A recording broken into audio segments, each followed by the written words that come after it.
ये 10 लक्षण भगवत प्राप्ति करने वाले उपासक के हृदय में जागृत हो जाते हैं। बहुत ध्यान से सुनना।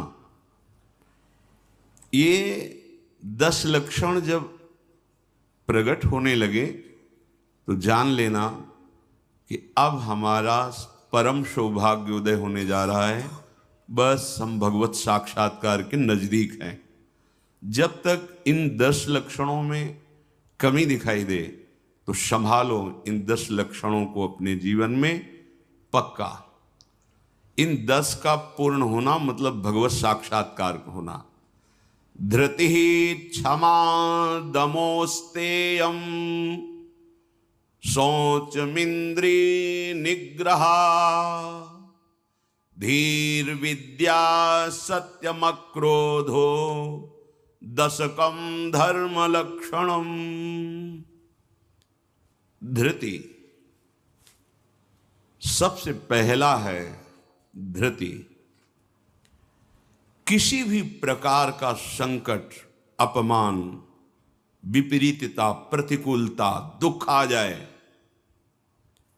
पर जो हमने भगवत प्राप्ति का लक्ष्य लिया है, चाहे वो गृहस्थ हो या विरक्त हो, भगवत प्राप्ति का लक्ष्य लिया है, अब वो नहीं छूट सकता, चाहे कुछ भी हो जाए। पहला लक्षण स्वीकृति इसीलिए कहा है। बहुत जोर की बात है। खुली वस्तु रखी है, बिगड़ी जन्म अनेक की अब वहीं सुधरे आज हो ही राम को। यह स्वीकृति बहुत बड़ी बात है। अपने लोग देहाभिमानी हैं तो क्रियाओं पर संतोष करते हैं, क्रियाओं पर विश्वास कर लेते हैं कि मैं ये कर रहा हूं, इसके फलस्वरूप ऐसा मिलेगा। लेकिन उस सब करने का फल होता है होना, और वो सत्संग से प्राप्त हो जाता है एक क्षण में। इसीलिए स्वर्ग सुख, मोक्ष सुख, फिर मर्त्यलोक के सुख की बात क्या, सत्संग के समान नहीं रखा गया। तात स्वर्ग अपवर्ग सुख धरी तुला एक अंग, तूलन ताहि सकल मिली जो सुख लव सत्संग। स्वीकृति बहुत जोर की बात है। पहला है धृति। धृति माने किसी भी प्रकार का कोई भी अपमान, तिरस्कार, निंदा, परिस्थिति, विपरीतता आपके मार्ग में आवे पर आपकी स्वीकृति पे अंतर नहीं होना चाहिए। इसे धृति कहते हैं। धृति ये बहुत आवश्यक है भगवत मार्ग के पथिक को। जो स्वीकृति की हुई है उस पे कोई विक्षेप नहीं पड़ना चाहिए। जो होना सो हो जाए, स्वीकृति नहीं बदलनी चाहिए। बस तुम्हारा ये यथा माम प्रपद्यन्ते तास तथैव भजाम्य हम। कोई भी परिस्थिति, कोई भी विपरीतता, कोई भी अपमान हमारी स्वीकृति में अंतर नहीं डाल सकता। मृत्यु स्वीकार करना अच्छा है, पर स्वीकृति पे अंतर नहीं आना चाहिए। वही स्वीकृति भगवत प्राप्ति करा देगी। गोस्वामी जी बाद में सब बातें कह रहे, पहले कह रहे बिगड़ी जन्म अनेक की अब वहीं सुधरे आज। हमारी धृति इतनी कमजोर है कि प्रतिकूलता के आभास मात्र में हम छोड़ देते हैं। प्रतिकूलता तो है ही नहीं, प्रतिकूलता के आभास, शायद प्रतिकूलता आ जाए, इससे हम भाग पड़ते हैं। ये कायरों का मार्ग नहीं है भगवत प्राप्ति। अज्ञान को छोड़िए। क्या तुम प्रभु को छोड़ दोगे तो दुखों से बच जाओगे क्या? जो कुछ लिखा लिलाट दुख सुख देह संग, भुगते गो जहां जाएगो या सिद्धांत अभंग। या सिद्धांत अभंग तजत क्यों धीरज प्राणी। यही धृति। तजत क्यों धीरज प्राणी, वृंदावन परिहरे प्रिया प्रीतम रजधानी।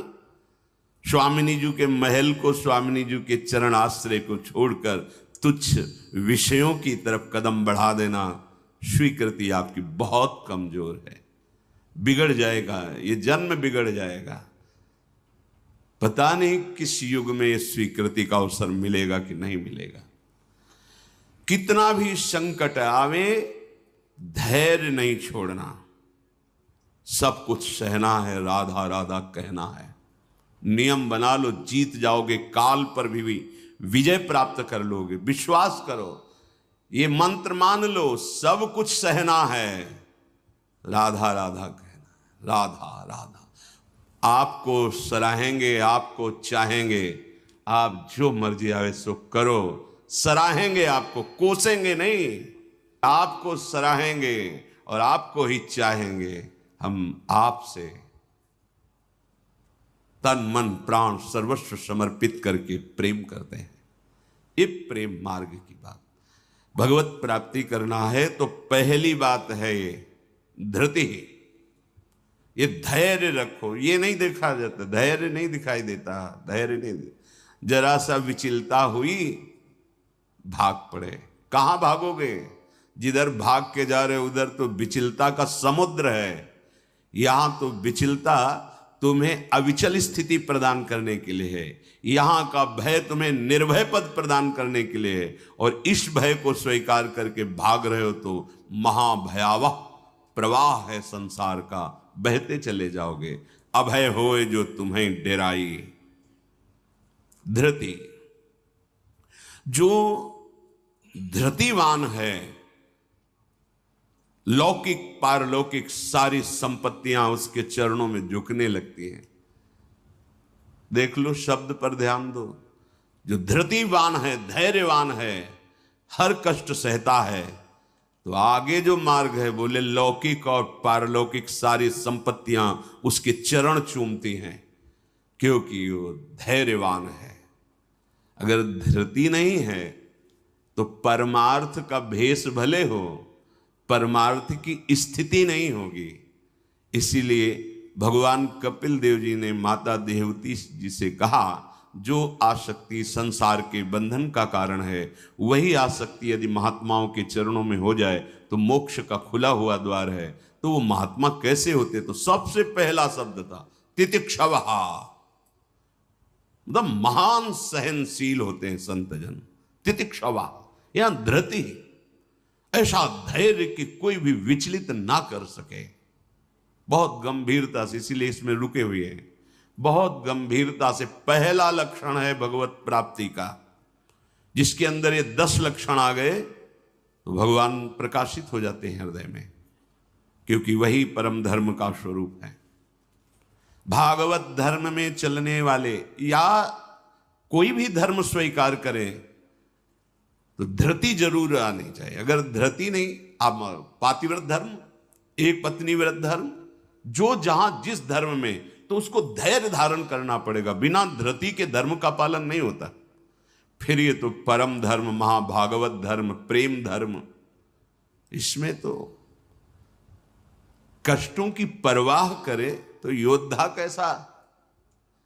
अगर अनुकूलता, प्रशंसा, मान और सुख की चाह है तो परमार्थ का पथिक कैसा। अभी भ्रम में है वो। किसकी अनुकूलता? किसकी अनुकूलता? शरीर की। चाहे जितना अनुकूलता देते रहो, ये नष्ट होगा। इसकी अनुकूलता नहीं। श्री कृष्ण अनुकूल लेन, श्री कृष्ण की अनुकूलता को देखो कि हमारे शरीर, मन, वाणी, चेष्टा प्रभु के अनुकूल हो।